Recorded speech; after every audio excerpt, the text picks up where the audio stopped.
The time has come for one team and their journey towards the major to end. A best of 3 between Alternate Attacks and Godsent, and all of that hard work qualifying to even get here to the minor will be for nothing. Simply just turning up here to Bucharest and eliminated on day 1. It's Godsent, a team that have been pinned by many analysts and you guys at home to be a favourite for getting to that major qualifier, and now on the ropes. And Alternate Attacks have an opportunity to not only surprise, but also to throw a knockout blow to some stiff competition. Got myself, Natu and Vendetta joining me to understand exactly how this one could play out. Gentlemen, are you feeling this one is more clear-cut or less than the previous matchups? It's tough. It's really tough to say. I mean, Alternate has been in this situation before where they can knock Godsent out of a qualifier. They did it for E-League successfully. And, well, it doesn't seem like Godsent have improved all that much in terms of just how they play from what we've seen. And obviously they took a hit losing Crims, getting Lecro back into the lineup. That's going to, even though they've put them previously, that's going to, you know, take some time to getting used to, obviously. There's no time, though. Absolutely no time at all. I'll be talking to you about Godsent in just a moment, but first we have to meet them. Let's meet the 5 Swedes that are on the ropes here at the minor.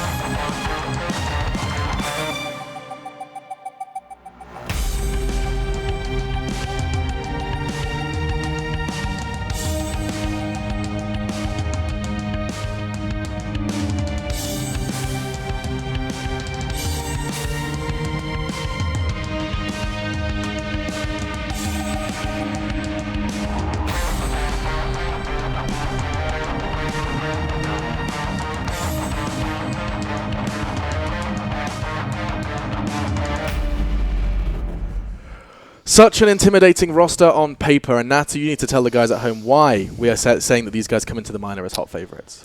Championship winning team, or I mean not team, but players individually, and just the pedigree of these players. They shouldn't be losing to teams like LVLC or Alternate Attacks for that matter, to be honest with you. But looking at them play, it's very much the contrary. They look like they have no confidence whatsoever. Yeah. They actually seem kind of clueless at times. And I'm just going to keep saying again that they seem to be lacking entry power right now. It's like nobody is the kind of player that's going to brute force his way to a bomb site or be there to trade a kill. Instead, they're just getting shut down in their tracks too many times. By no means is it a clear win for Godsent, especially given their performance earlier on today here in Bucharest. But we have to meet their opponents. It's Alternate Attacks who will be standing up against them in a best of 3.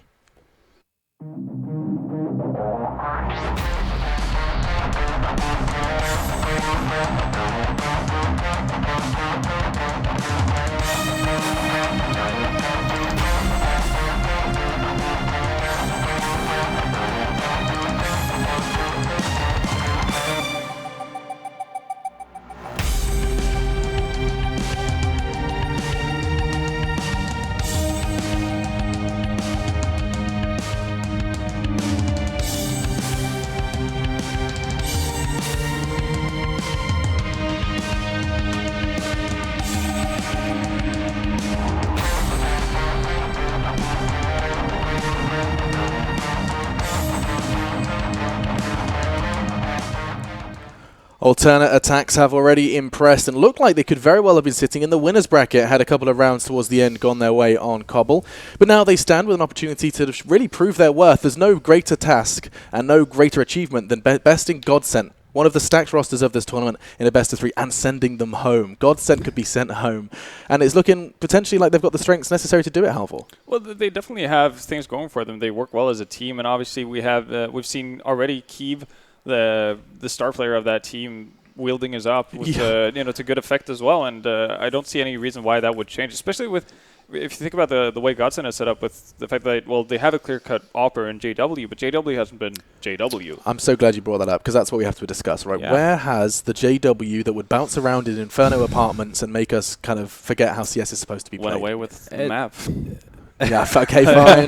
But you know what I'm saying. You know what I'm saying. Yeah. Absolutely. I mean, he used to be a player that even if he was going through a rough patch, he would still play in a similar fashion where he would take like ridiculous risks and just be You're allowed to call him relentless. dumb. Like, Yeah, he was being an idiot in most situations, but let's be honest, CSGO does benefit being an idiot quite a bit in a lot of the situations. But yeah, like you guys said, it's just nowhere to be found right now. But then that's what's so crazy is that, I mean, in most discussions regarding top AWPers, he would have been there, right? Yeah, at that certain period. And now, perhaps not to be seen. Maybe this is his time to turn things around, but the map is going to be important, whether or not he can pull that AWP out in full force.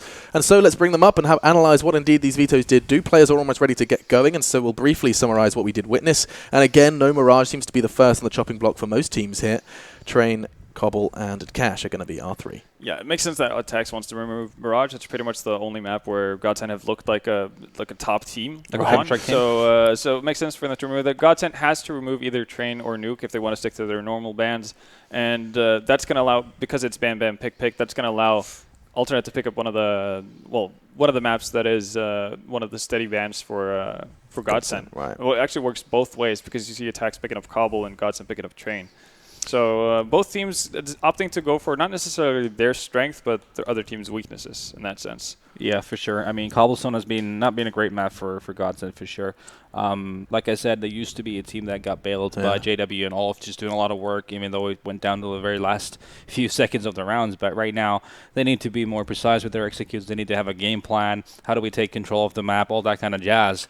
But we haven't really seen that so far. So it kind of worries me when it comes to Cobblestone. It is interesting that we are going to get to see that again. It's like, I mean, we saw the same story with LDLC. You play it once and you play it again, and you see a complete revolution in their play. Perhaps that's what's going to happen with Attax. Maybe they've identified their mistakes they made the first time, however, and come back into it. Is that the mindset you usually have when a team jumps back into a map they lost? Yeah, because you have to rely on what you know in that sense, and if you can pick out anomalies like.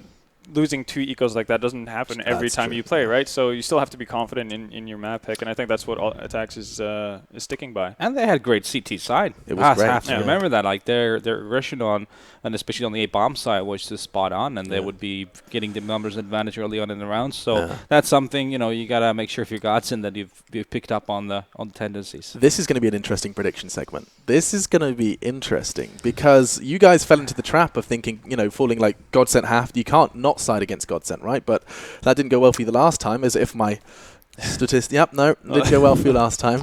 But you kind of had to, right? I mean, it only makes yeah. sense considering like you kind of have to go through some kind of not science fiction. Okay. Right? I mean, you have to have some. Are you going to do it again? No, I mean, if we're going to go by maps, we're going to go through I'm assuming we're going by map here because we'll be back between it. But I haven't been told. Fair enough. Cobblestone Attax. I figure it's going to be Attax taking out the first map. Actually, they have a solid CT side. I'm sure they're going to have more coming through their T side. It was very. We could say terrible in the last outing, but I think there's more to be had. They usually are a very good T-sided team. On the other hand, Godsent hasn't. I mean, we've always not seen this iteration of it with Lekro coming back into it and Grimm's going out. Okay. But previously, at least, there's a lot to be desired still. Okay. And Overpass T-side wasn't the greatest either. So. Yeah, definitely. So I don't expect Godsent to come out with a win here, honestly, because it wasn't great with Crims, and the likelihood of it just improving massively without necessarily that much practice time with Lekro isn't very likely. So that's 2 for Alternate Attax. Yeah, for the first map. For the first map for Cobblestone. Do note. Okay, so now to Alternate Attax. Vendetta, Alternate Attax. Do you really want to take this? Like, do you want to step on the... I said I would never make that mistake again, so I'm going to do it. Yeah, screw it. My prediction is for Godsent. Do you want to know why? I'm not going to tell you. Maybe the casters can help, and maybe they'll have some similar predictions. But you can see so far, I'm going to have some faith in the Swedes. Some point, some way, these rosters and these players are going to play like we know they can. That's my theory. That's my justification. Yeah, I think we've been waiting for that. That's a mistake. 3 years. Hi, Blue. Hey, bro. Going? So I'm assuming you're in the Alternate Attax crew. Yeah, for this map for now. I want to see how the first map plays out before I go all in on the set, though. That's a mistake. Yeah. Damn, he just drops the bomb on me like that. Riz, come join me. Come join me on the Swedish side. No. You fell for this last time. I fell for that last time. But yeah, I'm going to stay with the tax here for Cobblestone as well. Yeah. Surely they're going to take this one. The rest of the maps will be very interesting, to say the least, because if all of us are correct, that means that Godsent will be on the back foot in a best of 3 facing elimination, and that is insane. That's going to be a pleasure to cast. Make sure you make lots of noise if Keeve starts dropping bombs for me, please. Thank you, I appreciate that. My Meister Shaft boy. All right, Blue and Risk, I'll let you take it away. All right, thank you very much, Alex. And we will get ready now to jump into this match. Once again, it goes to Cobblestone, which is a bit dangerous, and pretty much all of us think that, based on the performance we saw earlier, it's going to be Alternate Attacks that will take this first map. Your thoughts now? Obviously agreeing with that sentiment, but why is that? I think last time around when they were facing against LDLC, they did okay. I liked the fundamentals I saw, and that's the most important thing, because if the fundamentals are okay, if the strats are okay, then they just need the individual performances, and then they'll be fine. And then they will be able to beat a team like Godsent, because Godsent are not playing well right now. Yeah, no, not at all. And I mean, we haven't really seen individual performances. It was very much relying on the very heavy hitters there from Godsent in the last map as well. Pronax, we need to see him stepping up in bigger guards too, because he was pretty much not even there for the first like 10 or 11 rounds of the match they just played a little while ago there. So considering that, we need to see him stepping up. But granted, it seemed like it was just kind of him a little bit shaky at the beginning of the day, so I'm hoping that he's a little bit more of a presence there as well. But we also need to see the very good performance of players like JW and Flush and whatnot still coming forth, which was very much the only thing keeping Godsent in that match versus LDLC earlier. Yeah, definitely. But yeah, talking about Cobblestone in general, Alternate Attacks are looking quite good on it over a long period of time. I think over the last year they have something like a 55% win rate, which is decent when you think about Alternate Attacks are actually playing decent opponents at all times. Pretty much, they are only really playing in these ESL Pro League matches, stuff like that. So or that level equivalent of that. So pretty good on Cobblestone. I think it's going to be a good start for them if they can get the momentum rolling, if they can kind of tilt these Godsent guys, if they can force them out on this level where that's not hard nowadays. They are questioning themselves and their own like skill in CS, then that's where they can hit them really hard. Yeah, most definitely. And again, guys, the map should be getting started here in just a moment. I think we're waiting for 1 or 2 more guys to jump in, but you can see that on the screen now. All 10 are in the server, so as soon as they're ready up, we'll get started with the knife round and take a look at who gets the advantage to start things off. So we're actually going to skip the knife round. That's my bad there. Apologies for that. So we'll go directly into the pistol, since these are going to be the starting sides. Godsent will be jumping onto the CT side, and Alternate Attacks is going to be on the Alternate Attacks is going to be on the T side, and that again comes in because of the actual map picks. So yeah, the choice for Alternate Attacks, Godsent will get their side choice start, I imagine, and that means they get to start on the CT side. Now look at what Alternate Attacks has done so far with the buys in this pistol round is that they have bought 5 armors. Not sure why. Well, I don't think we're live because Godsent is still waiting around at spawn. Or this is just a very, very insane tactic. It'll get reset, yeah. I can hear the clicking of the chat in the background. But if Alternate Attack stays on what they bought so far, we're probably going to see a very, very dry, quick push to somewhere, and then maybe get a quick plant and then take post-plant positions very quickly.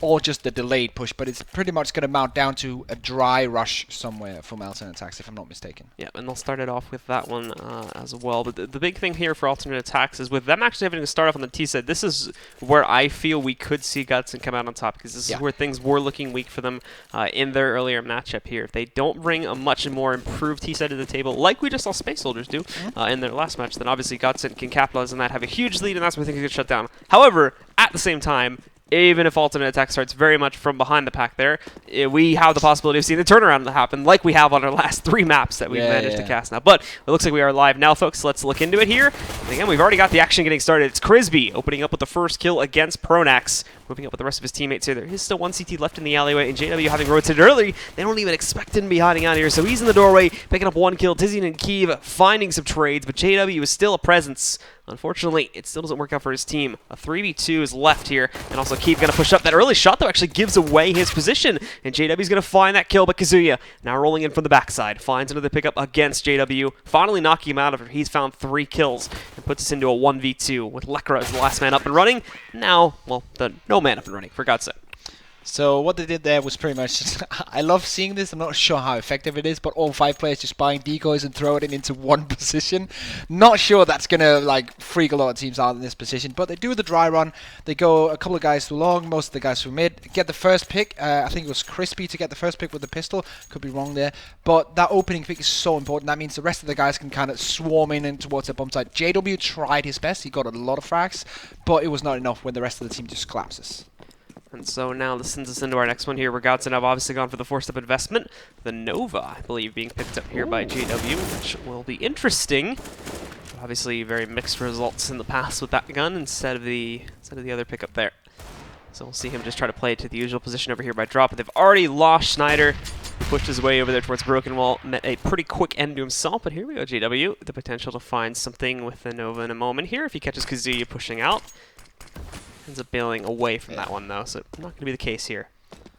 Yeah, good choice from him. Don't want to get caught inside a smoke. We saw how Santaris just bangs those smokes each and every time, and most players on this level knows the positions and drop zone through a smoke, so you don't want to be caught in a position like that. And clever choice by JW. Now he has to find another close range position, because as we all know, that Nova it's not usable on long range, so he has to stand pretty much face to face with the opposition in order to make it work. On the other side, Alternate Attax, they have 4 SMGs. 2 of them are Mach 10, so they're going to be running and gunning their way in towards the speed bomb site in a few seconds. Attax have taken their time setting this up, however, so Godsent know it's coming. You can see that they got 4 players set up to defend this. They did shift away a moment ago, but in they go now. And as they pushed in, Pronax is blind. Nothing he can do to avoid going down there. Lekro knocked out pretty quickly, too. And the other 2 were the couple players that kind of rotated away. There's JW, though, picking up some stuff with the shotgun. At least 1 scavenge kill for him against Kiev there, but after that, it's going to be tough to find anything else. They'll adjust their positions accordingly, and obviously Flush is sitting way in the back here. This is still going to be the second round being closed out in a moment by Alternate Attax. Pretty much Godsent is just going to go to save these weapons they got right here. Flush is probably going to stay at the corner if... actually, JW is going to stay at the corner, excuse me, to see if they want to rotate through his position and maybe get a couple of exit frags. And apart from that, they're just going to save their weapons and bring them into the next one, which is going to be an eco as well.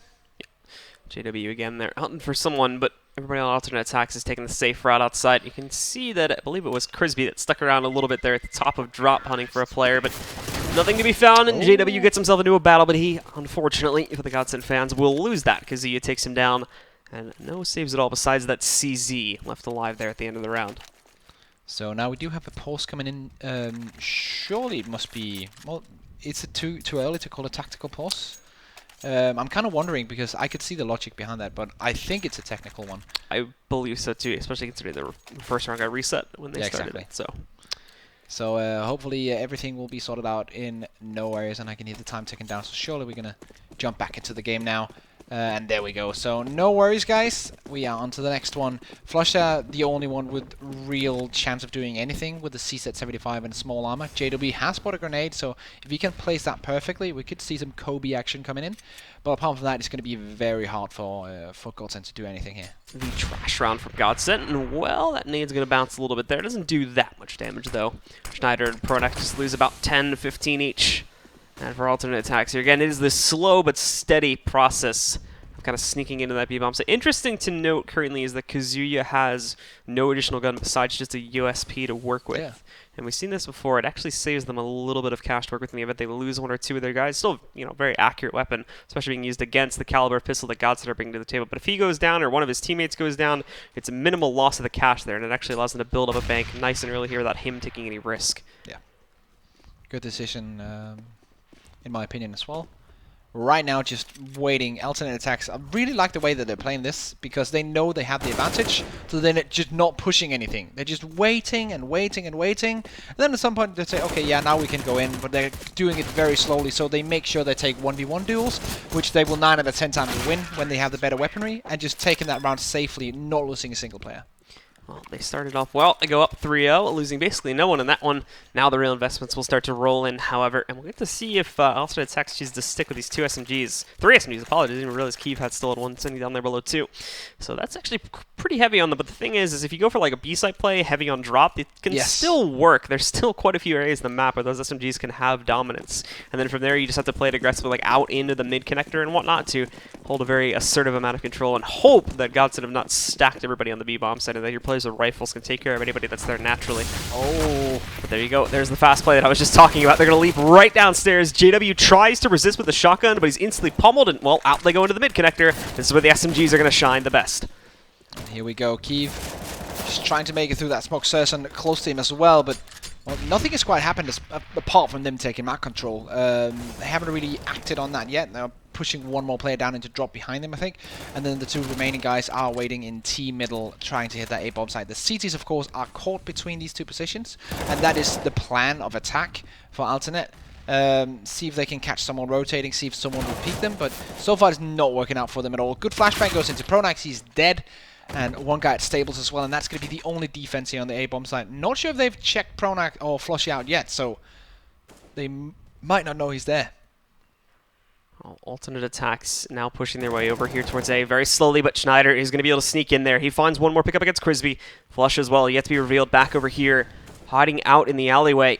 Still trying to knock out one or two of those players back over on the ramp, but Kazuya gets himself up to the site. He'll be able to go for the plant. Flush is spotted a little bit early, but nice recovery. Finds the kill on a Tizian, and now Kazuya looking to collect this out. He's got them all very low. There's the first kill. He knows that second player is hiding in the corner somewhere, but Flush is going to play with him, trying to let his teammate get into a better position. It doesn't play out, but Schneider grabs the headshot, shuts down Kazuya, and with that, we'll finally see Godsent getting up onto the board. Yeah, very important for Schneider to get a good start, because he's one of these players that, in my mind, have not impressed at all throughout this tournament, and he is one of the players that needs to impress. As we mentioned, Pronax, he doesn't need to frag big every game, but Schneider, as the third, basically, fragger after JW and Flushy, he needs to do something. He needs to be up there and get frags, and now with this triple kill, hopefully that can build some confidence and he can work on building that throughout this game.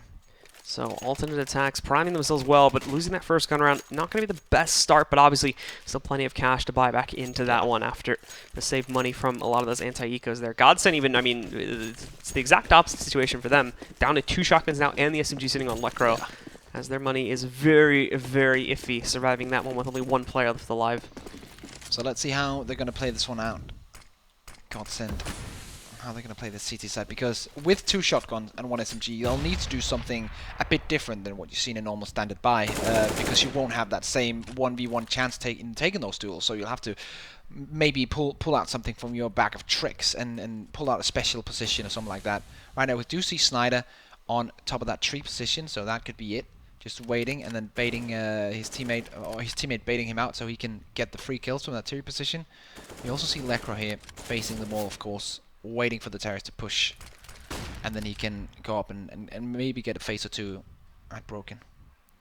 Hiding behind the Broken area now, and again, Alternate Attacks keeping themselves very, very quiet. They still have those 2 guys that are going to be pushing in towards A long in a moment here, just to poke at it a little bit. No commitment coming in anytime soon here, but Lecro's starting to get a little bit curious too. The Molotov toss that little force Tizian into the open. Got to be careful of the Molotov damage. He survives, but also at the same time, there's another player in the back there, and there's going to be the nade. He survives and actually catches Schneider into the open there, so he's going to grab another kill, and he's still up and running with 4 HP. How does that nade not kill him?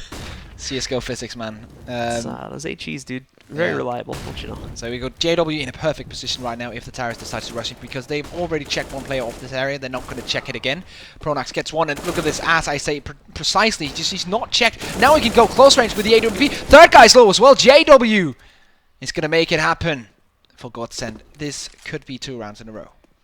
So now Searson looking to clutch in the 1v2, but only 10 seconds remaining. He doesn't even really have enough time realistically to get up to the site, so he's going to fall back here and just save his AK. Much better off to do that, and with that, now Godsent will put themselves within just 1 round of tying things up here after Alternate Attacks got their good start. Gun rounds causing some friction, but still plenty of cash, so again, expect another investment to come in right now.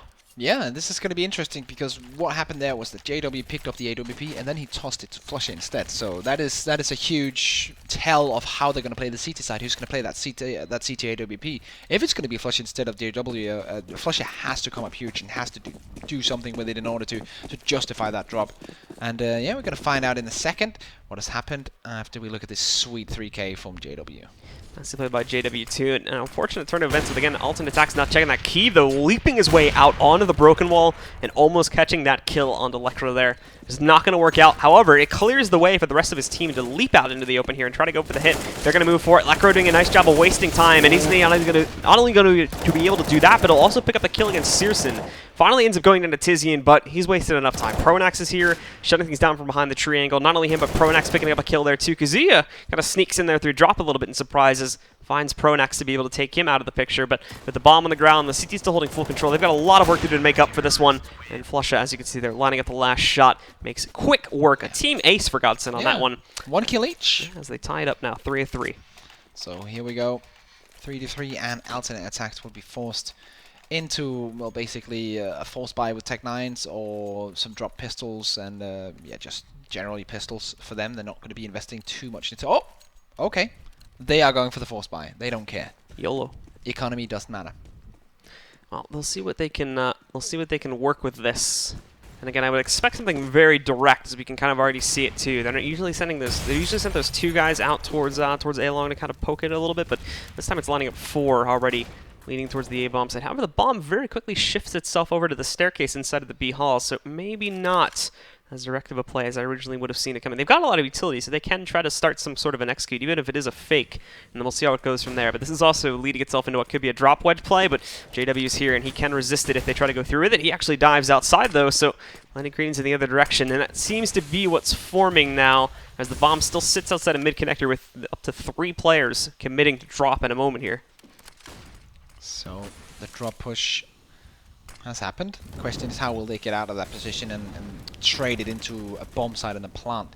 Tizian might be the one, as he does have that Galil. Pushes are coming out, Tech-9s are coming out as well, but look at that Lekro in perfect position. Picks up one, can turn around and get another one. JW with one as well. Kazuya coming in as well, and it's just a cleanup on that site. Godsent able to do something, but not all. It's just, yeah, the site is open now, the bomb's going to go down. Flanks rolling in there too, so just not expecting the pressure to come out over there and ramp as heavily as it did, and Godsent just aren't able to deal with that. So down to Pronax and Flusha, and as we can see, they're both trying to play together over here to the triangle. Kazuya not being spotted by Pronax yet, and he's going to take this initiative to can go over there and check onto the site. Gives the all clear, allows his teammate to push in, but that's spotted very quickly by Searson. Nice knockout of Flusha there. It's left to Pronax. He's been spotted by Kazuya over there towards drop, and now time is ticking down for him. If he's going to save, he needs to get the hell out of here, but even that's not going to be possible. Searson finds the killing blow and allows alternate attacks to reclaim their lead. Yeah, great round by him, and Searson, one of these players that in international eyes, not many, like, he's not that famous, to be honest. Like, not a lot of people know about this guy, but he's been in the German scene for so long and has this potential to be a top-level international player. And in that round, he showed why. Like, so many people say that, because a triple kill in an important round like that, where economy really comes into play, is worth its weight in gold, pretty much, for alternate attacks. We'll see again, alternate attacks sending the majority of their players over here initially to the B-bomb site, but it is still leading itself into that default setup. Kiev almost being able to catch that opening shot. Doesn't work out for those guys, though. And again, that's not too big of a deal with the Godsent having this little bit of a buy. They brought to the table. Haven't seen anything super impressive with this yet. It's just going to be the default pistols, Deagle armor buy for Flusha, and then P250 and a CZ on Lekro and Schneider, respectively. Heavy pressure outside of long A, though, with the heavy push coming in. This is where they get punished. Tizian finds the first kill there, but now they're going to push, and a team kill ends up happening there. Kiev accidentally knocks out Crisby, but we also see Flusha knocking out Searson, and now Schneider, he's going to chase down Kiev after he moves in and takes down Flusha. It goes into a 2v2. Bomb control partially in the favor of Godsent, but Schneider cannot realistically hold on to it without risking his own life, so he needs to fall away, let them retrieve it, and try to find some way to group up with his last teammate there to play this 2v2. So let's see here. Of course, the terrorists sticking together on this one. They don't want to go off one-on-one to find specific challenges. So they're going to go together and see what they can work out. Look at that, JW. Unlucky. Unlucky for him. Did not really hit anything there. Both T players still on 100 HP. Had a good chance. Perhaps he should just not have fired bullets there. But then again, it's hard to decide in such a specific situation. And he picks up the CZ 74. So he CZ 74, CZ 75 that is. So he's in a position where he has the gun he wants to. He's hiding in chicken coop, but it's going to be an A push, so that's pretty much going to be useless. Now Schneider again waits for the push to come in. There's only 10 seconds on the clock. That Molotov actually could be huge. And that smoke is going to force into plant in the open. The spray, it's connecting, but not enough. The bomb will go onto the floor. Kazuya survives with just 40 HP. This hesitance, though, has allowed for JW to rotate in, but they're both stuck on the balcony right now. Schneider's just going to say screw it, and he dives right in.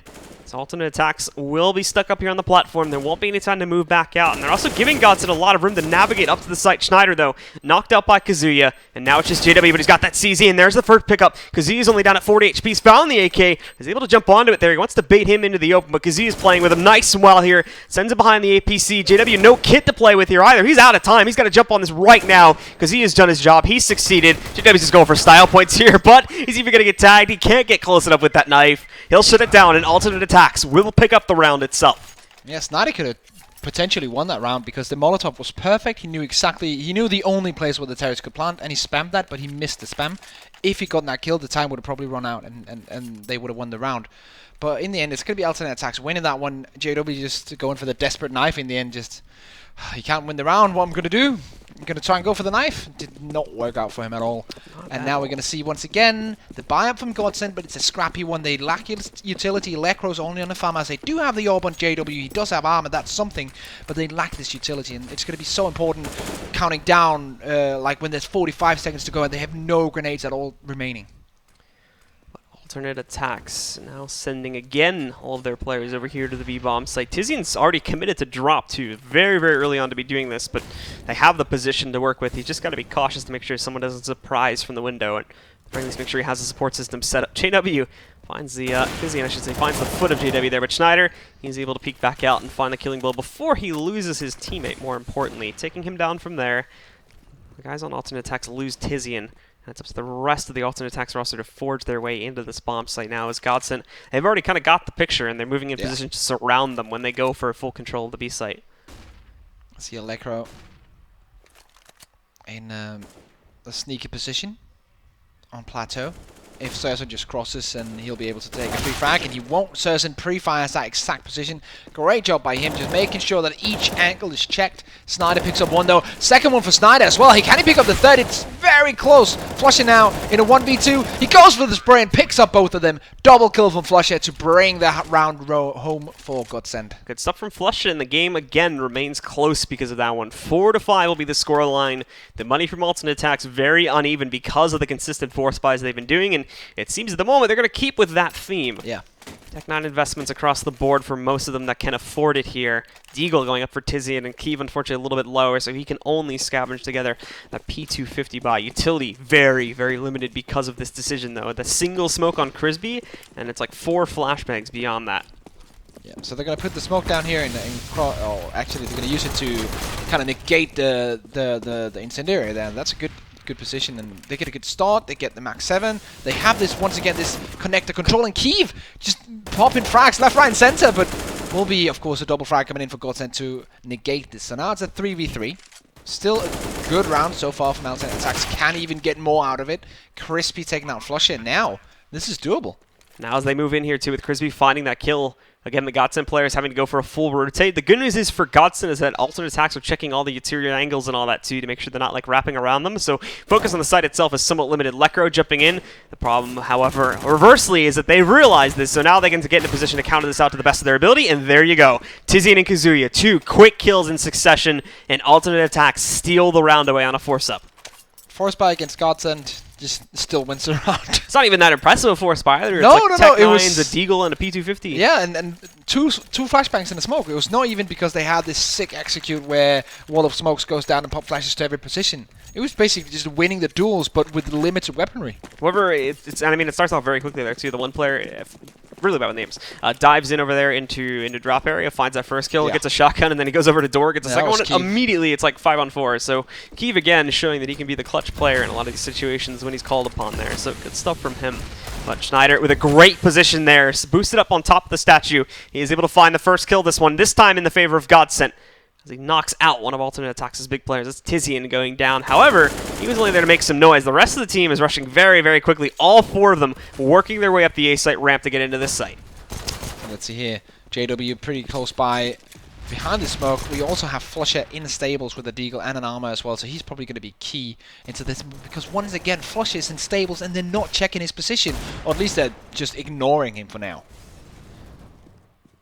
However, they'll get onto the site, and Godsent will prepare to retake. Flusher with a good hold too, gets himself into another battle versus Keeve, which he'll win quite well. Doesn't even take that much damage, only brought down to 86 HP. But the T's now having the bomb on the ground, they're trying to set up a crossbreak, and it's actually working out quite well. Baiting the attention over here towards Searson. He's going to try to flash his way out into the open here a little bit.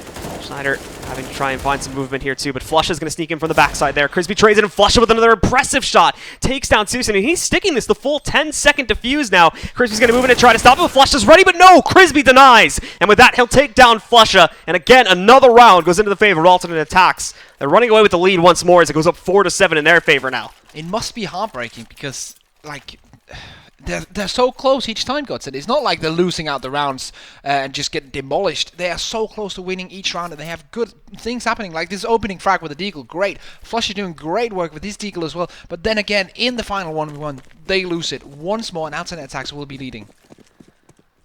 So with that, again, you can see the reactions coming out there as the clutch rolls in.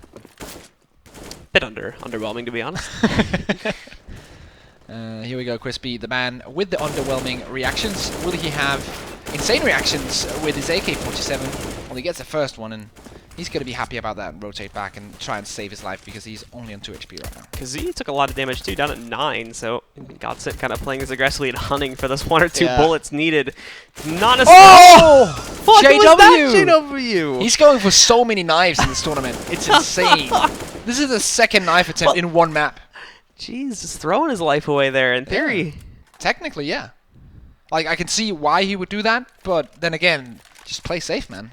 But then again, it's JW. That is true. Care. I mean, it's an eco round, I guess. It's not that big of a deal. Yeah. But still, that's it's interesting. It's JW in a nutshell, pretty much. Like, and that's why he was so good and why he still is. Because sometimes he just does things that you don't expect. Just goes for those chance knives. Yeah. If you get that reference. Reference game 1 point once again. But yeah, we do see 2 CTs now trying to hold this bomb side. Actually, technically only 1. 1 is rotating in. And Lekro just missing money shots right here, but he will not get them. Keeve shutting him down, and then the second guy who was supposed to be rotating in just stops in his tracks completely. Pronax died as well, and Flushy with the P250. 2 players, actually 3 players. He's able to kill all 3 of them with just 1 bullet pretty much, but of course they're not the one who's facing. Flusha trying to look for anything that he can grab, but doesn't work out, and a bit unfortunate for Godsent. Not a single kill found there, despite how low they get 2 of those players. None of them knocked out. Alternate Attacks get through that round really clean, which is great, too, because they're still working on rebuilding their economy. The money's been quite low for them because these have often come down to just 1 or 2 players left on either side, and because of that, obviously, they haven't had a whole lot of cash left to spare. Godsent, though, they've got enough to buy into this one. JW a little bit lower, so he does make the choice to go for the shotgun once again. Isn't necessarily going to be a bad choice, however. Still a very capable weapon, as we've seen many, many times on this map in multiple positions, too. Yeah, JW is one of the players who invented the basically the Max 7 and the positions you could hold that with. In Fnatic, he had the name tag on the weapon called Bank of Fnatic because he was always just get frags and always just generate money with it. And drop zone is pretty much where he made his legacy with that weapon, and now he's back there. Usually also decides on this weapon over M4 sometimes. We see them dropping in now. He's ready with the shotgun. Well, trying to take down some kills, but actually holds back. He's going to let them in to see if he can bruise them into a false sense of confidence to push over towards that window. Kind of works, but at the same time, I think Tizian realizes what he tries to do there, so he holds back just a little bit. Enough, though, that he can still pick up the kill, and with that, again, the opening advantage goes in the way of Alternate Attacks here as they knock out JW. They haven't got onto the site yet, though, and as they move in, this is where Lekro's going to come in and shine. They've also got Schneider boosted up in that position. Lekro tears them to pieces. They try to push out a drop. Crisby and Keeve found the 2 kills, but now it's just Keeve in the 1v2. He'll have enough time to go for the plant, but he doesn't know this yet. He's wasting time here currently. But if he pushes over to drop, this is where he could have big impact. Looking for one of the 2 players. Unfortunate, though, as he misses this chance, and now going back over to Broken Wall, going to try to sell that he's moving away from this site. I don't think it's worked. But again, playing aggressively, looking for these players. The timing just continues to not really work out for him. That nade's actually good. Brings Pronax loaded. Isn't expected to be up, but also the second player. It's not going to work out, though, with the pistol. Flusha manages to close out the last 1v1, and Godsent will pick up their 5th round. Yeah, and Ashley mentioned the play from Lekro that round was huge, and that was pretty much what saved them, because he had his back turned to 2 guys rushing in drop zone, but he just turns around the exact second they push out of smoke. The game sense is unreal in that situation by Lekro. Potentially also a bit lucky with the timing, but still, he knew exactly what was going on. Again, another very close round there, too. This time it goes in the favor of Godsent. They, too, however, will still struggle with that money build-up factor. I think Alternate Attacks still have enough to buy into this round. But again, as you can see, because of the lower amounts, Tizian and Searson, no utility for them at all. Yeah. And also the downgrade on Kazuya there. Keeve, the best. And well, JW, unfortunately, going to put down one of these guys early on with the AWP here for the CT side. That finds Searson in the suicide steps.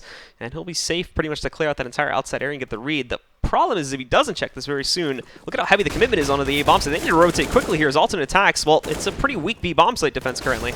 Yeah, if they get in the next 5 seconds, they will be able to take that bomb site and hold it, and they will double frag coming in, and Lekro and Snyder both goes down. And as you said, the rotation is not quick enough. They're just here now, and they can start retaking. The bomb is about to go down, and Kiev just shotting people out of the bomb site completely. Lekro went down as well. JW, Flusher now, the ones remaining, but look at that! Flusher with the Max 7 triple! What is that?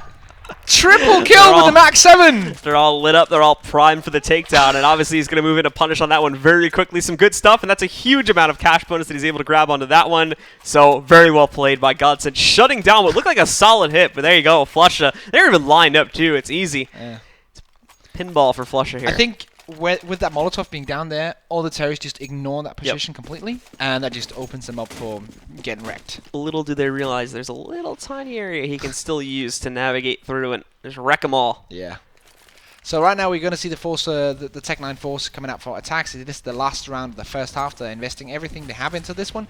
See if they can get a couple more rounds. Godsent have stabilized pretty well, in my opinion, after a horrible start, to say the least. 6 rounds is decent. It's not perfect, it's not good, but it's comparing to the start, then it's fine, and they're probably also going to get this one. Most of all, importantly, is that Godsent look to be kind of back. Attacks are trying to push in here. Kazuya is the last man standing. Unfortunately, won't be able to do much, and you'll be right. Schneider will shut down that last kill there. They'll find the last round needed. Alternate attacks still hold the lead coming off of their T side, but it is the closest map we've had here on the stream, at least yet, here with an 8-7 halftime scoreline. Yeah, definitely. Now it's up to Godsent to show that they can continue this momentum and really bring it into the next half. Alternate attacks, on the other hand, they need to shut this down from the get-go. They need to win the pistol, and they need to just shut them down every time they try a quick play, and yeah, just basically just win the duels. Good news is for the guys on alternate attacks, as this now goes on to the half, we saw a much stronger performance from them. I feel like Kiev is going to be in a much more comfortable environment. At the same time, though, they need to be able to establish an economy and keep it somewhat consistent, too, because if they can't get the op in his hands and they can't consistently buy up rifles, this is where Godsent is going to crush them with their aggression, too. They're not going to give them any room to maneuver. They're not going to give them any room to even rack up any kills to build up the money to a small degree, so they need to be very, very cautious about the way they play this. And obviously, this pistol round becomes that much more important because it gives you that free build-up, assuming you don't get upset on the second round. Exactly, and we see pretty much identical buys from both teams, only buying armor, no one buying anything else. And Kazuya already taken down to 9 HP. Not sure where he was peeking, but it was not a good idea. Well, they move into things now, as alternate attack still has their default spread across the map here, but Godsent is going to decide on a path. They'll work their way in very quickly over to the A-bomb site. Alternate attacks know it. That doesn't mean they can win the race back to the site to actually be in good position. To Kazuya, I don't know what he's going to be able to do. Well, at Billy's pick up that 1 kill with 9 HP. The quick peek, losing a teammate though. Crisby's knocked out Kiev, picking up 1 more, but Lekro swinging into the shed there. He finds one, as does Schneider against Kazuya. So it goes into a 3v2 as the rotations start to arrive. Tizian taking the battle with Lekro, but it's a losing one for Lekro himself. Tizian's going to jump out to try and finish the job. Kiev with a nice pickup there against Schneider. Lekro responding again. It's brought to Tizian, but Pronax closes out as the last man standing and picks the pistol for Godsent, now tying this at 8-8. That was a confusing round. I also really like the JW tried to do the lurk all the way from the B bomb site, but he was caught out by one of the CTs. He knew exactly what was going on, so JW pretty much ran at him with a knife, and this time it was not intentional. He just got shot down. Luckily for Godsent, Pronax was there in the last one. We want to take that revenge frag and win that out. So now it's 8-8. We do see Godsent, of course, buying up. We do see JW on that shotgun, the very interesting shotgun, to say the least, on that T side, the Sorov. Now Godsent getting ready to roll into the B side here pretty quickly too, keeping up the pace that we saw previously and that we discussed at the halftime that they could bring to the table. Slowing it down a little bit though once they're lined up on the broken wall approach there, the platform approach. And we need to see if alternate attacks are going to do anything in the early round that they can punish, as now the Deagles have come in for the Germans here. 4 of them picked up, and Kiev has gone for the shotgun pickup. We're just going to try to use a little bit closer to Broken itself, and this obviously is a good reason as to why there is some hesitance for these guys to take control of drop. However, that's not going to be the easiest feat in the world. Tizian lines up a nice Deagle shot. He's going to move in, but that is the bait that works perfectly. Lekro with 1-2 kills, a potential to find a third if Crisby aggresses too. Certainly a quick turnaround there to put Godsent back in control. So 3 Deagles remain for alternate attacks. On the other side of Godsent, we have 2 Mac 10s and 2 AKs. No utility at all for Godsent, but well, that is the last piece of utility going down there. Actually, one flashbang being picked up. So Snyder is going to get into this side, going to pick up the double frag, and that's pretty much going to be the round, unless Kazuya can make a miracle happen here. Long-range Deagle action coming in for him, but he's probably better off just not trying to go and do this.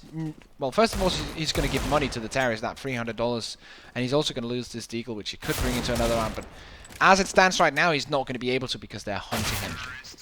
They're going to take him down. Pronax gets the headshot there, knocking him out of play. And obviously Godsent pick things up there nice and easily. Prevent the upsets in itself, and now alternate attacks take it onto the very light round for them. Could still see the Deagle investments come in again, which is actually going to be happening now. Quite a few of those pickups for those that did not buy armor. Key, I imagine, is going to take a much lighter path due to his larger investment on that previous round. Yeah, definitely going to need to have around 2,500. Actually, yeah, that's going to be around the money he needs to buy that AWP. The other guys around 2k, of course, as usually need that for buy up in the next one, and well, Godsent just rushing their way into this B-bomb site, just brute forcing their way in. JW trying to land mid-air shots, will land on the ground and get a headshot instead, and they're just cleaning up right now. This is looking like how we imagined Godsent would look when this tournament started. No regrets, no punish, not giving alternate attacks any room at all to work with here. And again, you got JW pushing up. Crisby finding one pickup. The bomb's already gone onto the ground though, and Crisby, they know exactly where he is. He actually lines up quite a few of them there, but they are going to take him down, try to take him down with a nade. Flusher will steal that glory though and finish him off with the Deagle. But a quick round nonetheless in the favor of Godsent. They now have a good lead established, but it is still somewhat delicate here if we could see alternate attacks come out with a strong CT side on their gun rounds. We do have Keeve on the AWP, but it is a glass cannon, which of course means that he has no armor at all. One flashbang for him as well, and also limited utility on some of his teammates. Kazuya with no flashbangs at all either, so not the perfect buy, but nonetheless a buy from alternate attacks on the CT side. And we saw in the other games how good they are on the CT side, so I'm expecting a lot from their hold. But once again, Godsent just going for a rush B and see if they can get the best out of it. Dropping in, Kazuya being cautious of a play. What? How did that even happen? Kazuya throws the nade, it kills Lekro, but it also apparently kills Searson. There's a third nade kill in this round. Keep in mind, there's been 2 against opponents, 1 against a teammate so far, and it's brought into a 2 versus 1 now at the end of the day. Flusha, 1v2 at 22 HP, as alternate attacks are still playing it back, behind that boost-up position and inside of drop as well. They'll wait for this one to see how exactly it pans out. Flusha's going to push himself forward to retrieve the bomb. And I actually think he's going to sneak away a little bit here to see if he can wrap around and possibly catch some of these guys from behind. Yeah, 1 minute to go. He has all the time to play with in the world. He can decide to go to B. He can decide to go back to B. He can decide to go all the way around to A, as he's looks like he's doing right now. Okay, he's going to do the fake smoke B and then rotate all the way to A, I think. Or maybe okay. If he goes back B, this is going to be a lot of effort for nothing. Yeah, but exactly. It seems like he's going in towards the A bomb Good. site. Okay, I was not wrong then. So fake smokes B makes at least one of the players stay there, and the second one also stays there because, well, he fears meeting Flusha in a 1v1. Neither rotated yet, though. Not a single one. So he's going to walk right up here and find the plant. I don't even think he's going to get out in time to challenge it. So Flusha able to get away with this one. 22 HP, though. He's got to get instant headshots, and there is the first one. Knocking down Keeve. It's just Kazuya, but he's expecting him to come over here towards balcony or push out through the doorway and then wrap in. He has no clue that at the moment he's pushing up ramp. Kazuya's got this for free, so long as Flusha doesn't check around the corner here, as his attention is fully drawn to this area of the map. But Kazuya, he's making a lot of noise. Now Flusha knows something's up in this direction here, and he can waste the time, too. Using the headshot angle, he's going to jump up, gets a bit greedy with that, but it still gets him some damage on Kazuya. And now, lurking on the roof, he doesn't even know he's there right now. He's trying to check the corner, but Flusha doesn't see him either. Trying to look to his left. He's gone down below, though, and Flusha perfectly played in the 1v2. He's going to clutch it out with only 22 HP to his name. A 3k on the round, and it continues the stride for Godsent forward. Yeah, that was great by Flusha. He knew exactly what he was doing all that time. He's in a 1v2, he picks up the bomb, he knows he has a minute to go, drops down the fake smoke, and then walks all the way to the A-bomb side. Of course, the fake smoke means that the CTs think the push is going to come to B with that smoke dropping down. And then again, he's also in a position where he can force them to play together. So, and they're going to rotate at the same time, but he just jumps in, gets a first frag, so he's basically creating 2 1v1s, which is what you never can do a CT when trying to retake. You have to go together. If the T can create 2 1v1s, he's probably going to win it out, and Flusha did that. And angle for sure. Yeah, that's a new angle. I've not seen that before. Nicely played from him, gets him the kill, and all right, there's Flusha, finds a shot on the Kazuya through the smoke, taking him down. I think he saw him a little bit on the top of it, kind of hard to tell from our position, but knocking him out of there now leaves it down to only 3 for alternate attacks still standing. This is looking good for Godsent. This is, I said it before, this looks like the team we expected. Also, Vintage Flusha winning clutch, just starting off with frags in the round and everything. So this is looking like a comeback, to be honest. And I'm saying comeback not in this context of this map, but just in general of Godsent in the last 2 months, basically. So now Godsent again, the slow approach over here to the B-bomb site, moving his way in. That's going to be Tizian, knocked out very, very quickly. And Searson out of nowhere finds a pickup there. Pronax makes quick work of the trade, though. And Kiev again, a little bit late to the party for this rotate. Nothing that he himself could have really done a little bit better here. But Godsent again are in control. And 99% of the time, this sort of situation is going to lead now Godsent to take this up 12-8. Yeah, definitely. Looking good on this T side, and this mix of slow and quick play onto that B bomb side is really working out for them, because you don't quite know if they're going to go for the quick push and B into that side in 20 seconds, or if they're going to wait out 1 minute and then hit it. So it's creating a lot of confusion in the alternate attacks camp. They can't really figure out what Godsent are going to do, and that is really hurting them. Kiev having wrapped back around here too. He's actually put himself closer to his opponents than he might have liked. Looking for exits, but little does he know, they're like, oh, looking for him, but he just found 2 of them now. Trying to creep up to get one of those guns in check too, but now he's out of ammo. He's got to duck his head down. Lekro moves in though with the Glock with a nice little kill up close and personal. The headshot that he finds with that one will shut him down, so no saves at the end of that one for alternate attacks. So if we have a look at the economy right now, we do see Godsent having built a bank, which means that they can buy 1 or 2 rounds more, even if they lose this one. So money's looking good for Godsent. Alternate attacks are buying down to the last $150 on most of the players each time they do a full buy. This time around, they have all the utilities. This is a good buy from alternate attacks, and hopefully they can convert that into a round. Now Godsent again, they found the pace that they can play this at, and they're going to continue to use that. All out aggression coming in this time. Kiev doesn't even know what just hit him there. Player dropping down from Broken that quickly. Thankfully, there's a trade from Kazuya, so the round's not over yet here from alternate attack. But that was a very fast amount of control taken from Godsent. They still have a minute and a half to get full control and get this bomb onto the ground itself. Alternate attacks, they're putting up a fight. They're all here. This is going to be a straight-up brawl for control of the bomb site, but a slow one now that they moved in. Crisby finding a shot from the backside there, but another trade rolls in from Schneider, so it's even again. Down to a 3v3. Godsent have taken a lot of damage though. If they can find good angles, they can knock them out. And there's going to be the Molotov doing a little bit more. However, Schneider knocking down Searson, brings it into just Tizian and Crisby. They'll boost Crisby up, but this is an exposed position. Thankfully, nobody on Godsent really watching out for this. But with the bomb on the ground, they need to make some moves here quickly. Good adjustment from Crisby, but now he's down to just 1 HP. Tizian, you need to step into the game here and find some effort, and there you go. He's going to move in, picks up 1 more kill against Schneider, and Crisby finds that last kill with only 1 HP. There's plenty of time on the clock for the defuse. Alternate attacks with a nice retake will find their 9th. They're not done yet in fighting against Godsent here. So 12-9. Tizian doing really well. Same with Crispy also in this game so far. And as I say that, actually, it pops up the featured matchup. Tizian here, 16-15 is probably a bit not really showing how well he's doing, because a lot of the frags that he's getting are impact frags.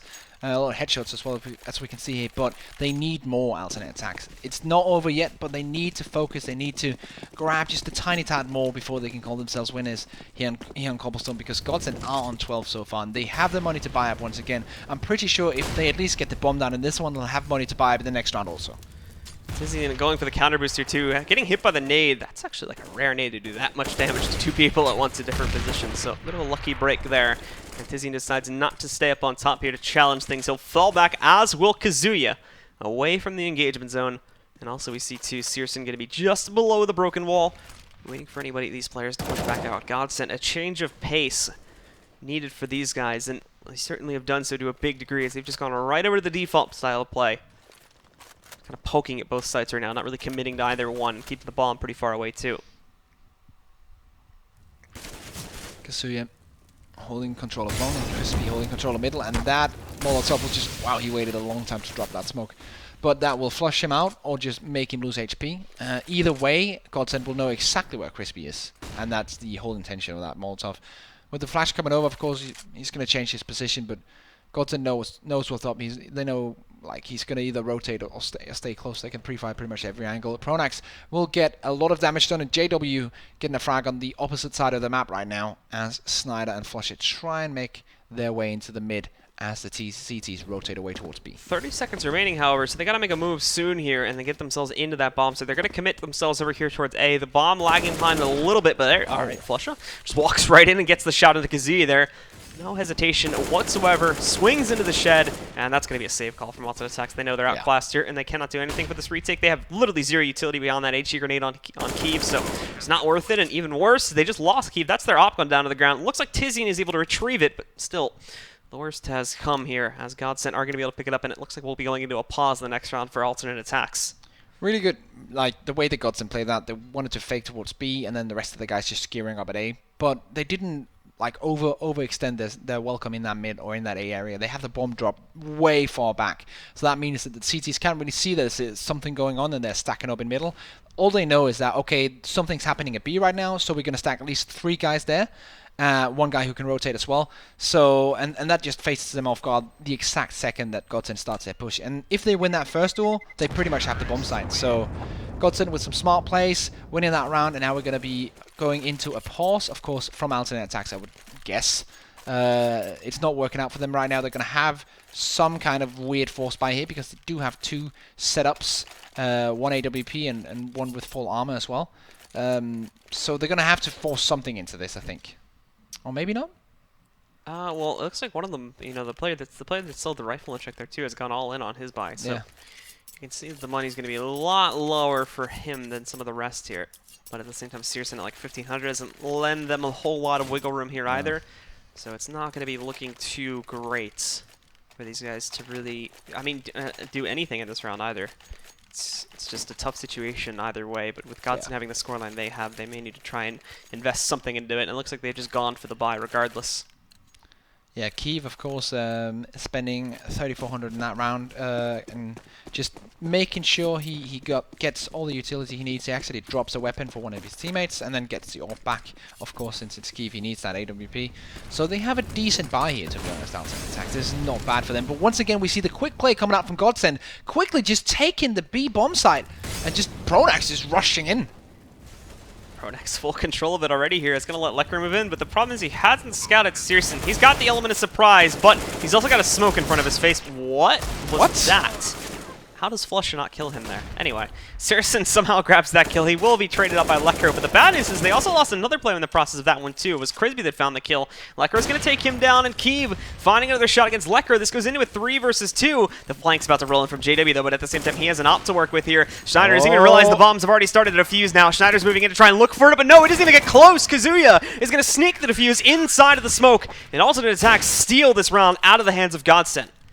Oh wow, that was brilliant play. Just forcing them to focus on the guy facing with the weapon, and then just not caring about the guy in the smoke. That's brilliant play from Alternate Attax there. Mind games coming into play, and now Alternate Attax taking the pause, getting the round win after that pause, and that's 13-10. But the economy is still not great. That was a very confusing round overall there, I imagine. Can't really give too much away from Godsent for that one, because that was pure chaos as soon as they went into the site. Their own chaos, granted. They kind of created that, so I guess it is their own fault, but, you know. I agree. Pronax once again, aggressive positioning, gets burned a bit by his own Molotov, checks the corner and gets a frag. Very close to, what's that, Keeve? Yeah, Keeve could have gotten that frag, but Pronax opens up with 2 frags, and that's what you need from Godsent. You need players like Pronax to step up and get these frags that you don't really expect. And once again, Pronax doubles up once more, 4 frags so far, and the last one will be had by Lekr, and Godsent on 14-10. And this is looking like vintage style of the guys that we used to love. Guys like Pronax, guys like Flusher, who are now fragging up to par and doing well.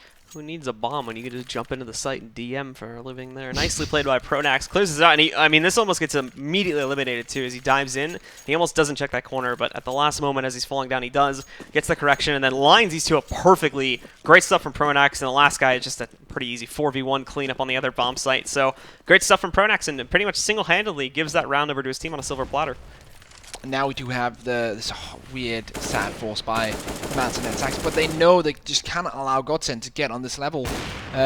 So they're buying pistols, they're buying armor, they're buying a Max 7 for Keeve, but I just don't see this working out, because now we see Godsent. They are now in this mode where they're playing good CS. Well, maybe that can stop it, because that was pretty insane. But they're playing good CS, they're playing how we want them to play, and when they're on that level, the individual talent of Alternate Attacks is not enough. No, it is not. Nor is the experience that they bring to the table, which is much more increased.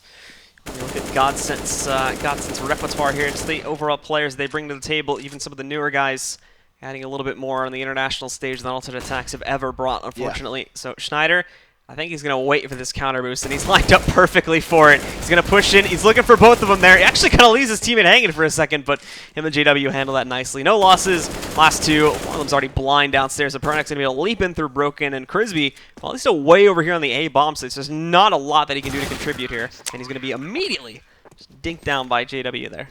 15-10 Godsent on the brink of taking home map 1 and making all the analysts strong once again. Yeah, it's not a good day for... But then again, to be honest, like we talked a lot about this, like off screen, like how hard it's going to be to predict anything in this tournament. I'm just mad Machine keeps getting lucky by like going against us for the sake of having a narrative on the stream, and then ends up being right.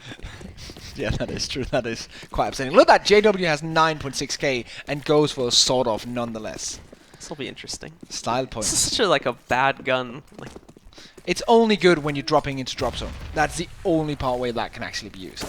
But there we go. Schneider, nicely done. Has the good position there. He's just going to be able to destroy Kiev as he tries to go for an aggressive peek. JW is in the mix with this shotty. Oh, there's the shot. He's down at 12 HP. He's got to be careful with these peeks. But oh, they bait out one more shot from him. And oh, the drop nade just as he gets knocked out of there. Schneider is going to pick up 2 kills from up on top of drop itself. They also have Searson down very, very low. This is in a 3v2. All his attention's being drawn, though, and obviously you can see the bomb is being wrapped over. Crisby gets a nice angle, actually takes down Schneider, but little did these two know that the bomb is already going up ramp into the A-bomb site. Yeah, this is incredibly tough for Alternate Attacks. They have to retake 2v2 with the bomb being down and Searson only being on 21 HP. Their only bright side is they have some utility here. They have a Molotov, they have 2 flashbangs as well, so this could work out. They have to take the chances. There's no way they're going to lose if they don't. So they're just going forward, balls to the wall. Crisby, however, moving in there. All of a sudden, he's picked up that first kill against Flusha, and now it's down to Lekr, though. But sneaking around the APC, he's going to find that first kill. Searson down at 13 HP. The flasher on the corner, obviously not going to connect, and they already know where he's playing from. But it's up to Lekr to get the good timing on this peek. And oh, botches a little bit there. Now he's down to 38, wasting all this time. Searson's got to go for this kill. He gets it, but now does he even have enough time to be able to move in and go for this defuse? Yeah, I don't think he has it, as there's no kit sitting on him. He's jumped on it, but it's not going to play out. The bomb's going to explode, and with that, Godsent will pick up this match. 16-10 is going to be the final scoreline. They claim map 1, and they're 1 map away to keeping their tournament lives rolling here and pushing them into the lower bracket final. Yeah, definitely a tough start for Godsent, but during this map they really evolved and showed us what kind of play they can actually bring to the table. And it's been a long time since we've seen that from Godsent, to be honest. Finally, show up against Alternate Attacks. Funnily enough, the team that eliminated them from the E-League qualifier as well, so these teams do have some history. Godsent able to get the revenge, at least here in the first map. A little bit of revenge, of course, but still plenty more battling to go as we have up to 2 more maps on the way. The problem now for Alternate Attacks is that's their map pick. They don't end up claiming it, of course, and they look very, very weak now. But I think partway through that match, the other thing, too, is for Godsent, it really sets in like, okay, we need to be careful. We could be eliminated here. And they kind of kick it up a notch, and we see, obviously, the much more increased performance coming out from those guys.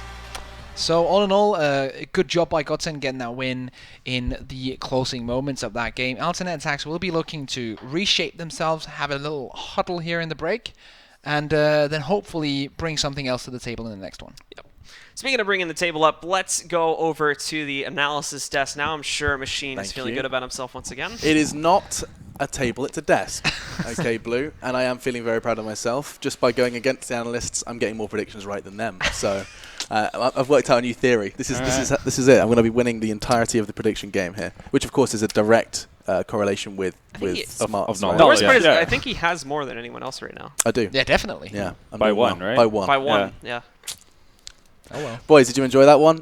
Alternate Attacks, you guys, as well as the guys at the desk, expected to see more from the German side, or was that just Godsent turning up? Yeah, definitely. Alternate Attacks at some points look really good, but then again, when the guys from Godsent really turned up, and we saw that vintage Flusha plays coming into the mix, and there was not a lot they could do. I pretty much, the thing that I felt in the end was the individual level was not enough. Okay.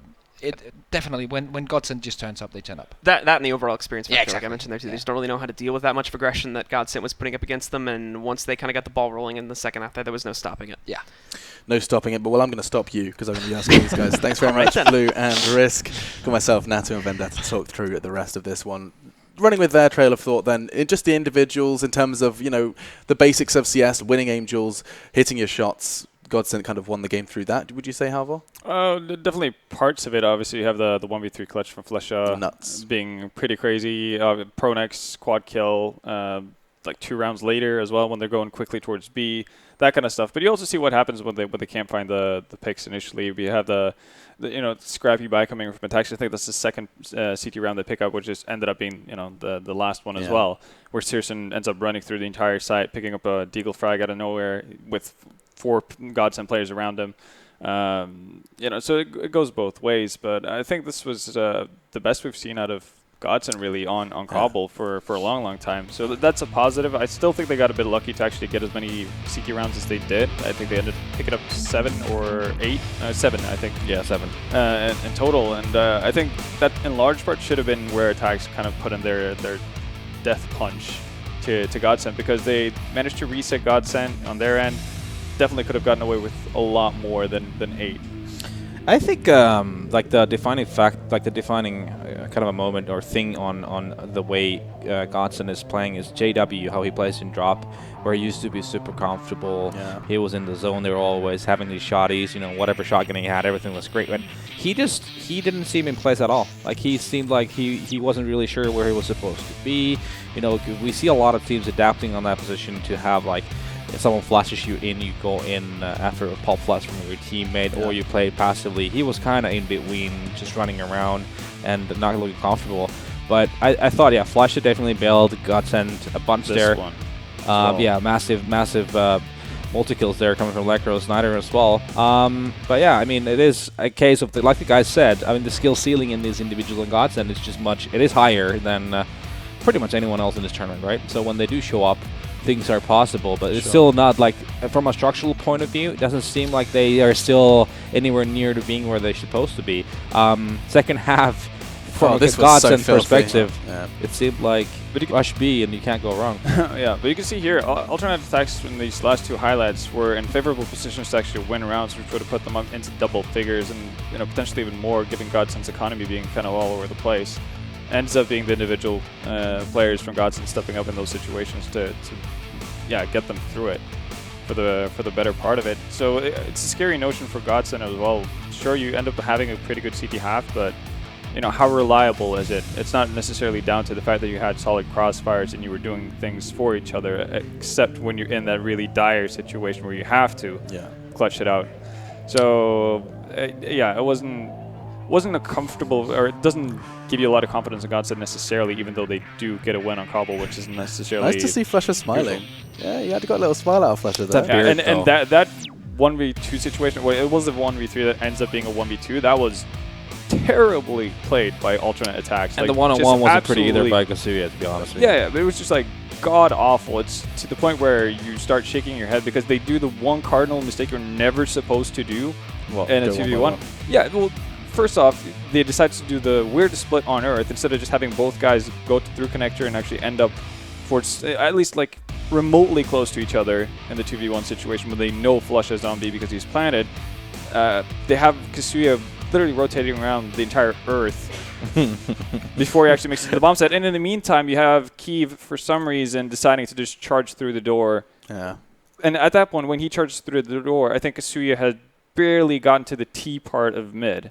So there's no way he can actually get a trade off of that either. And that, like, there's so many things you can do differently, and literally every option would have been better, barring just typing kill in console. That's like, I think that's a classic example of. No, but he's right. It's a classic example of tunnel visioning in a situation where you're 3-on-1, and kind of everyone's just thinking, let's end this round. Instead, you're supposed to, like, kind of, check up on with your teammates. Where are you at? Let's do something together. and have how do we approach the situation. Instead, everyone has their own vision and they try to apply it, and it just all goes to shit. Yeah, you have to be a cohesive unit. It's a team game after all, and we can actually see how the team did perform. We'll bring up the scores now, just to kind of dissect exactly where it did go oh so right and oh so wrong. And it does seem like 24 was the magic number. 3 players amongst the 10 did manage to make that number. And actually, you can see KZY, or Kazuya, excuse me. I've been told that that's apparently how you're supposed to pronounce it. Of course, absolutely no way of understanding how that says Kazuya. But Tizian Searson as well. And I mean, in the previous Attax Cobble game, we saw how Keeve can be really impactful on that B plat. He was making a lot of big plays, but he wasn't really getting to do that much because of how fast-paced Godsent was going towards that B bomb site. And you can just see how much of a great T-side Flusher had. Look at that. 5 frags on his defensive side, goes into T-side and drops 24. Absolute tank. You can actually see it there. This is how things did play out.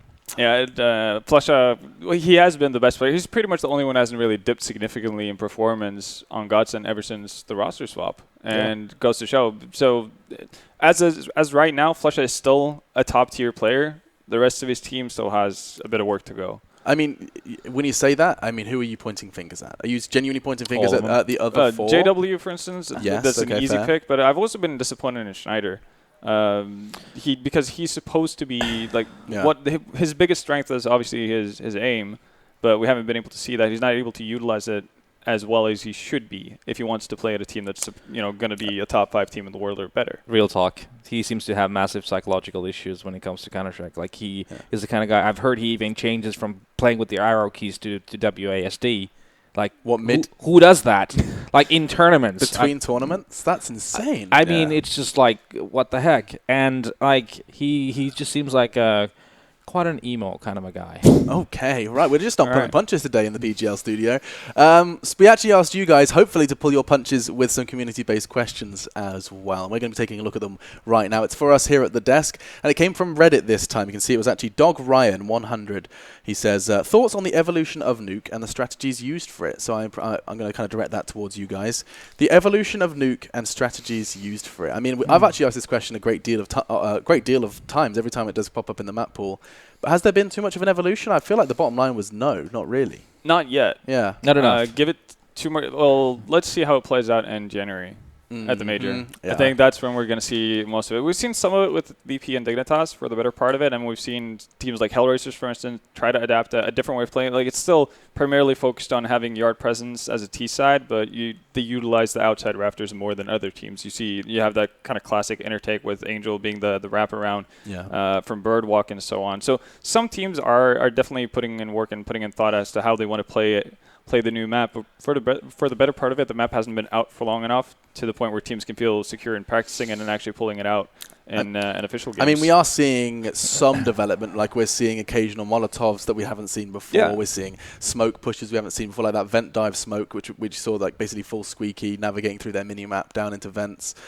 There has been some changes. Yeah, but that used to be like that still existed before. Yeah, we used to do that before. I mean, I guess the big change is really like the vents just having one vent. Yeah. So what it means basically, if we lose that lower bomb site to the T's, it should be, in theory, very hard to retake for the CTs. And it does make stuff like the vent dive as a T much more viable, because on the old Nuke, if you did something similar like that, you would just drop down a vent and then you'd have a CT already waiting from the other side of the vent, or just dropping down on top of you. Like you'd have one of those two things happen to you. Now you're way safer. If you're T, and it's like you said, the fact that you have to retaking the lower bomb side as a CT is much harder. Yeah, the one thing that separates Nuke from a lot of maps is that on the other maps you kind of steer away from having strategy space around having 5 people with utility. You kind of have to on Nuke in a sense. For example, if you go yard, you need a couple of smokes to block off the usual positions. Plus, sometimes you even want to have another one on catwalk to try to block off the vision from catwalk. And then you'll have another set of nades you want to work with in the lower bomb site, because you have a lot of choke points you want to cover with smokes and molotovs and all that jazz. Very nade reliant. Yeah, it is very nade reliant. So, I mean, it kind of is CD side of the map, but it still needs a lot of structure, needs a lot of rotations to be spot on for things to work out for the CTs. So, in answer to your question, Dog Ryan, I think Halvor summarized it in the shortest period of time, which was wait and see what happens in January. Of course, coming into the major, the expectation is that teams will have done their homework and have something quite special, a lace up the sleeve, coming into the Mount Vetoes for the major. We're going to take a quick break before we do come back, and this one will be quick as the teams are already almost raring to go into their second map. Alternate Attacks have to do damage on Train now, not forgetting that this is a rematch. Out for blood is Godsent. After losing their E-League spot, talking of the major, they lost that spot to none other than Alternate Attacks, and now it is a rematch, and it's a battle for blood after our quick break. Stay here with me, live inside the rhythm, lift your head up, let me be.